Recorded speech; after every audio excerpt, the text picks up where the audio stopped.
Hello students, तो कैसे हैं आप लोग। आपका स्वागत है आपके अपने YouTube channel Neeraj technical classes में। और पिछले सेशन में हम लोग ने देखा था यूनिट 1 का जो टॉपिक कोरोजन था, और जितना भी यूनिट 1 में आप लोग को पढ़ना था वो सबको मैंने डिस्कस कर दिया था। इस वीडियो में हम लेकर आए हैं यूनिट 1 का वो इम्पोर्टेंट एमसीक्यू जो आपको बराबर सेमेस्टर एग्जाम में पूछे जाते हैं।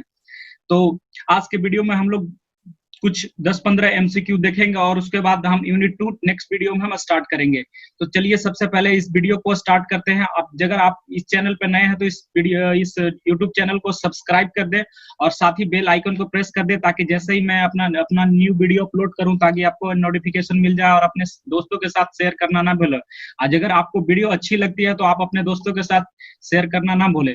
तो सबसे पहले मैं अपना इंट्रोडक्शन बताना चाहूंगा। मेरा नाम हुआ अविनाश कश्यप। मैं I am pursuing BTech in mechanical engineering from AK university. AK university से मैंने बीटेक अभी कर रखा है, और मेरा एरिया ऑफ एक्सपर्टीज है फ्लूइड मैकेनिक्स और मटेरियल साइंस। तो ये मेरे शॉर्ट डिस्क्रिप्शन अबाउट मेरे बारे में था। और नेक्स्ट स्लाइड है वो मैं आप लोग के लिए इस चैनल पे मैकेनिकल इंजीनियरिंग मटेरियल जो 3rd सेमेस्टर में एक पेपर पढ़ना है, बहुत ही इंपॉर्टेंट पेपर है। और आज का टॉपिक है हमारा एमसीक्यू ऑन यूनिट 1। तो चलिए इस वीडियो को स्टार्ट करते हैं। तो सबसे पहला क्वेश्चन है वह है हमारा, the tendency of a deform solid to regain its actual proportion instantly upon unloading is known as। Option 1 है perfectly elastic, option B delayed elastic, option C elastic effect, D plasticity. तो आप लोग के लिए बताया था कि जब मैंने properties of mechanical properties of material में डिस्कस कर रहा था तो वहां पर मैंने इलास्टिसिटी के लिए बताया था कि elasticity is that property of material which retain its original shape and size upon unloading. जब हम उस पर से लोड हटा रहे थे तो वो अपना original shape and size regain कर ले रहा था। तो वहां पर वो यही क्वेश्चन है कि the tendency of deform solid to regain its actual proportional instantly upon unloading is known as. तो यहाँ पर हमारा क्या होगा, ऑप्शन 1 हो जाएगा जो परफेक्टली इलास्टिक मटेरियल है। परफेक्टली इलास्टिक ऑप्शन ए हो जाएगा हमारा करेक्ट ऑप्शन हो जाएगा। नेक्स्ट क्वेश्चन है, the permanent mode of deformation of a material is known as. जो परमानेंट डिफॉर्मेशन, किसी मटेरियल में परमानेंट डिफॉर्मेशन हो जा रहा था, मींस जब उस पे हम अनलोड कर रहे थे, उस मटेरियल से लोड हटा रहे थे, तो अपना original shape and size regain नहीं कर रहा था। तो वैसे प्रॉपर्टी को मैंने क्या बोला था, प्लास्टिसिटी। तो यहाँ पे ऑप्शन बी हो जाएगा, वो हमारा करेक्ट हो जाएगा। So option B is our correct option. Plasticity is that property which has permanent deformation, or it is the very important property of material. Plasticity है बहुत सारे important property of material है। कैसे?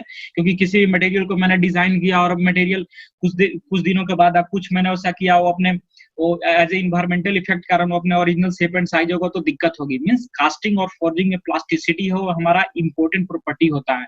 मींस किसी भी material को हम ढालना चाहते हैं, दूसरे शेप में देना चाहते हैं, तो प्लास्टिसिटी वहां पे मेरा इंपॉर्टेंट प्रॉपर्टी होता है, क्योंकि इसमें परमानेंट डिफॉर्मेशन होता है। हमेशा के लिए जिंदगी भर इसमें प्लास्टिसिटी हो जाएगी, डिफॉर्मेशन हो जाएगी। नेक्स्ट जो क्वेश्चन है वो है, the ability of material to develop a characteristic behaviour under repeated loading stress. अब कह रहा है कि किसी भी मटेरियल पे, वैसे मटेरियल का कौन सा कैरेक्टरिस्टिक बिहेवियर है जिसमें रिपीटेड लोड, मतलब बार बार हम लोड लगा रहे हैं, तो उस वैसे प्रॉपर्टी को क्या बोलते थे, तो वैसा बोलते थे फैटिग बोलते थे। मैंने डिस्कस किया था, ब्रीफली डिस्कस किया था मैंने मैकेनिकल प्रॉपर्टीज ऑफ मटेरियल में। अगर आपने उस वीडियो को नहीं देखा तो जाकर वहां पे जरूर देखें। वहां पे यहाँ पे क्या हो जाएगा, option D is our correct option.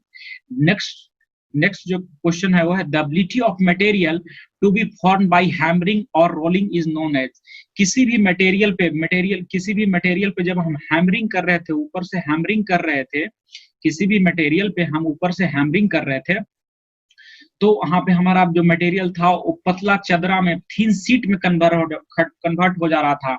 उसी को हम बोलते थे मेलेबिलिटी, जिससे हमारा बक्सा वगैरह बनता है थिन शीट कन्वर्ट होकर, उसको बोलते हैं मेलेबिलिटी। ऑप्शन ए हमारा पे क्या हो जाएगा, करेक्ट ऑप्शन होगा। Option A, malleability is the that property of material which get converted into thin sheets upon hammering और रोलिंग। रोलिंग करने मतलब उसको रोल करेंगे तो मेलेबिलिटी।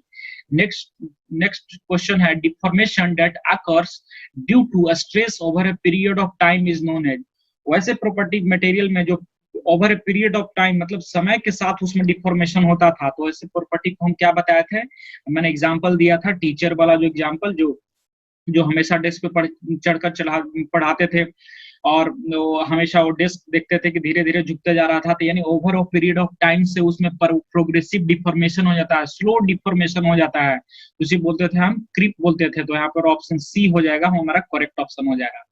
नेक्स्ट जो प्रॉपर्टी है वो है the next question, the response of material due to function of heat is known as, मतलब किसी मटेरियल में हम उसको हीट उसमें दे रहे थे तो उसका कौन सा मटेरियल उसमें डेवलप हो रही थी, तो हम लोग जानते थे, जैसे नेम से पता है, थर्मल प्रॉपर्टी। यहाँ पर ऑप्शन डी हो जाएगा, वो करेक्ट ऑप्शन हो जाएगा, thermal property. The response of material due to function of heat is known as thermal property. Option D is correct option.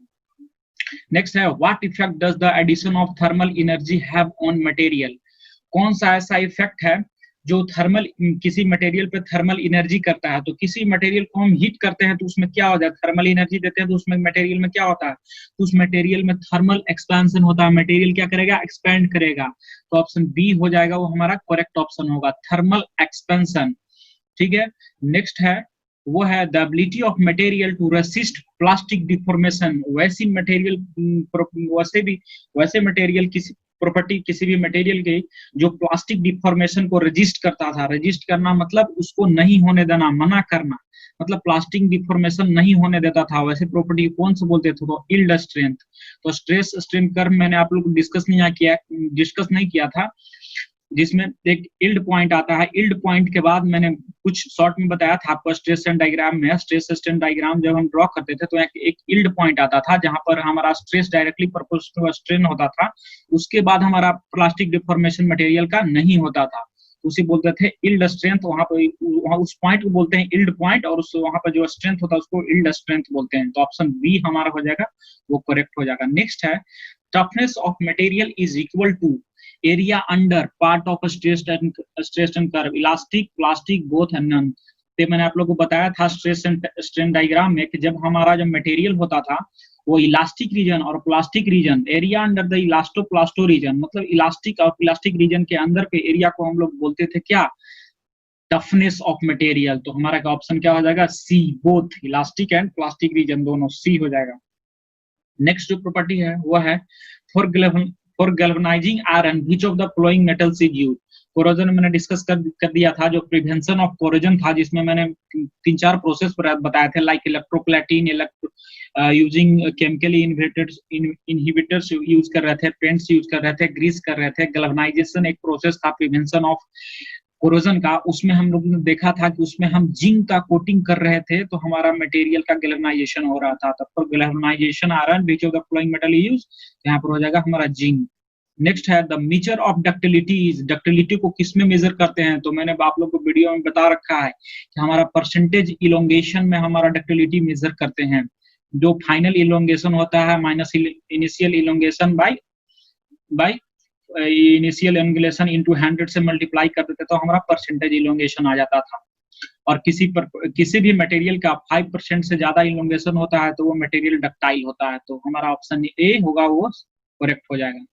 Next है वो है which phenomenon is not used in the measure of hardness. तो hardness हम बताए थे कौन सा property होता है जिसपे स्क्रैच, इंडेंटेशन और ये सब वगैरह प्रॉपर्टी आता था, स्क्रैच, इंडेंटेशन वगैरह प्रॉपर्टी आता था। तो जैसे ही हम यहाँ पर टर्म देख लिए कि which phenomenon is not used in the measurement of hardness, तो स्क्रैच तो आता ही था, इंडेंटेशन आता था, बियर अभी आता था, लेकिन यहाँ पे फ्रैक्चर नहीं आएगा। सो यहाँ पर नोट कर रहा है कि कौन सा प्रॉपर्टी नहीं है। तो हार्डनेस में इंडेंटेशन आता था, स्क्रैच आता था, बियर आता था। बियर मतलब घिसना, इंडेंटेशन मतलब जो किसी भी मटेरियल में कांटी ठोकने की प्रॉपर्टी को हम इंडेंटेशन बोलते थे। स्क्रैच आप लोग समझते ही है कि किसी भी मटेरियल पे स्क्रैच आ गया तो उसे क्या कहेंगे। तो यहाँ पर जो फ्रैक्चर है वो हमारा हार्डनेस में इन्वॉल्व नहीं होता है। सो ऑप्शन 2 है, 2 वाला, वो हमारा करेक्ट हो जाएगा। नेक्स्ट है, बस इतना ही, 5-10 जो आपके थे एमसीक्यू थे वो इस वीडियो में मैंने कवर किया और बहुत ही इंपॉर्टेंट है आपके जो सेमेस्टर पॉइंट ऑफ व्यू से। और आप लोग के लिए एक रिक्वेस्ट है, इस वीडियो को आप लोग ज्यादा से ज्यादा शेयर करें और साथ ही चैनल को सब्सक्राइब करें। और नेक्स्ट जो वीडियो में आप लोग के लिए मैं यूनिट 2 मैकेनिकल इंजीनियरिंग मटेरियल का स्टार्ट करने वाला हूं, बहुत ही जल्द स्टार्ट करूंगा मैकेनिकल इंजीनियरिंग मटेरियल 2 का। और आप लोग साथ देते रहिएगा, और जितने आप लोग ज़्यादा से ज़्यादा इस वीडियो को शेयर करें, और हम चाहेंगे कि ज़्यादा से अच्छा कंटेंट देते रहते हैं। Thank you friends.